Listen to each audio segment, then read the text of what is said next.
First off, I want to thank the brave men and women who work behind the wall. I want to thank them on a national level because their job goes unrecognized. How do they try to turn a guard?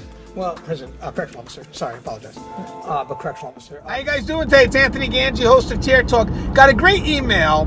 There's a gentleman that's involved in training. They do like the security training, both for civilians and officers. And they watched an older video I did. Now, it's not that old, you know, maybe a few months old, about the checker versus chess mentality. So basically dealing with the inmate population, we can't play checkers, we have to play chess. And he loves that metaphor. That's a metaphor that was given to me that I live by. And he was wondering if I can explain it a little more because, again, outside the video, he wants to kind of elaborate on it and then teach it to his security staff as well as civilians. So what I decided to do in this video is touch on this topic again, the chess versus checkers mentality. And I'm also going to have a few of our other professional experts come on and give their perspective on the checker versus chess mentality. And again, when dealing with the inmate population. So when we come back from our sponsors, we're going to dive into this topic again. What do I mean when I say when dealing with inmates, we have to play chess, not checkers? It's going to be a great conversation. Looking forward to your comments. Now, guys, if you haven't, the show Tier Talks for you, you brave men and women that work that front line. So please subscribe, interact, engage, comment, hit that bell. That bell's going to notify you every time I post up a video. I stand by for our sponsor. I wanted to attend a university that had an intelligence program. I wanted to look at problems different. I wanted to increase my critical thinking abilities. AMU offered those avenues to expand. Obtaining your degree as an adult, you're actually paying yourself and investing in yourself. You can't put a dollar on it, it's priceless. It's something that can never be taken away from you. American Military University. Learn from the leader. Thank you guys for listening to my sponsor. You know, when I was a rookie, one of the senior cops told me, he goes, Gangi, don't play checkers. You have to play chess. And he kind of left it at that. And it's like, well, what does that mean? And as my career progressed, I understood exactly what that means. Gangi, don't just react. Plan. Strategize. Don't go move for move. If you go move for move, you will lose every time. And he's right. Maybe in checkers you can do that, but in chess you can't.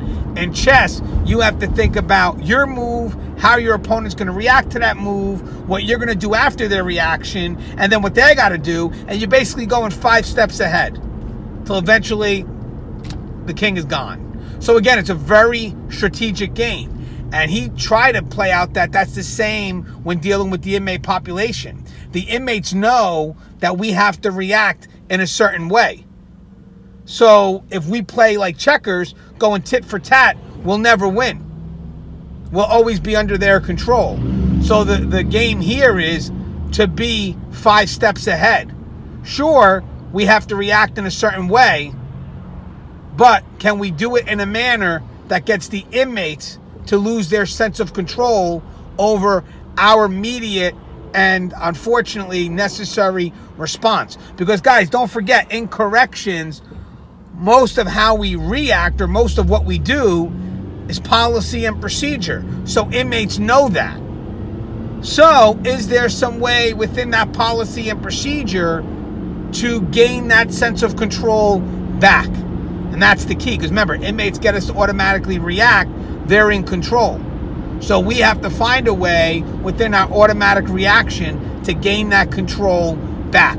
Talking very general, but you guys that have experience understand exactly what I'm talking about. So guys, feel free to comment, add to this. Now guys, just to mention one more thing, because I'm going to pass the video over to Russ real quick, is we're in the business of reaction. Yes, we prevent, we do our searches, we do our investigations, but most of the stuff we do is reaction. And yes, funny thing, guys, is even in our reaction, we're preventing, right? Sometimes we may have to lock the facility down. Sure, it's a reaction, but what are we doing? We're also preventing things from getting worse. But that's an immediate control that we get back the moment we lock something down. So there's an immediate reaction in which we gain that sense of control. So that's sort of what my FTO told me a while back. Gangi, you're playing chess, not checkers.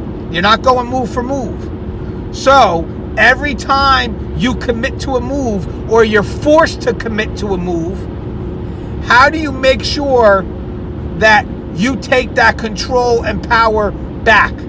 Because you don't want that inmate to take you down those 5 steps.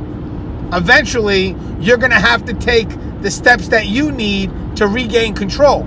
So again, if the inmate's playing chess, here I am walking right into their trap because I'm playing checkers. Not going to happen. If they're playing chess, I'm playing chess.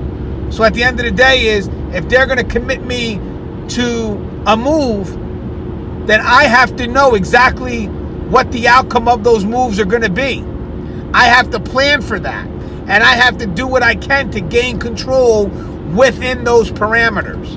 And again, guys, it's not a fun game. But you have to do that because you have to gather that sense of control back. We did a conversation the other day about communication and taking that control during a communication between you and a manipulative inmate. Same difference here.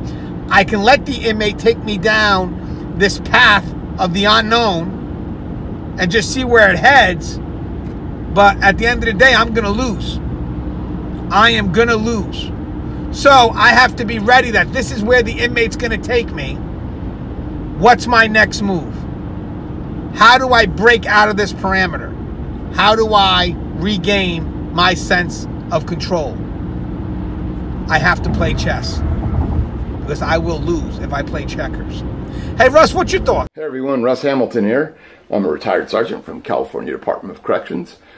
Anthony reached out to me, asked me to drop him a video on chess versus checkers. Ba-bam. Well, anyway, of course, I'm not talking about literal chess and checkers. I'm talking about figurative.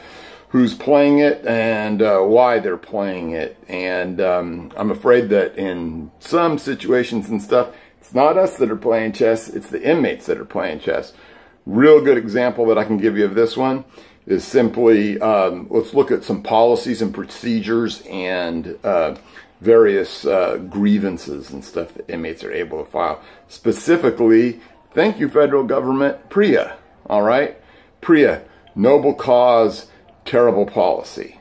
I was talking with someone today in one specific correctional system who was telling me that all an inmate has to do to get rid of an officer, all right, is take and drop some PREA paperwork on him, and that officer is immediately moved out until an investigation is completed. Well, you leave the inmate there where they can, you know, tamper with witnesses and stuff. Where's the integrity of your investigation? Tell me that, whichever Department of Corrections this is. Where's the integrity of your investigation? All right? Shouldn't be happening. Inmates should be moved out to a protective housing unit in order to make sure that that investigation is solid, that there's integrity in that investigation. All right? We should not be the ones playing checkers. Heck, I don't even know if we're playing checkers in this case. Maybe we're just sitting in the corner eating paste. All right? We shouldn't be doing that. We should be proactive. We should be coming up with better solutions than simply doing that. And that's why we can't afford to let things like PREA work to their benefit, except in the way that it's supposed to work to their benefit. So anyway, that's just one little bit of knowledge I wanted to drop on you guys today. I hope that everyone out there is having a safe shift, and catch you later.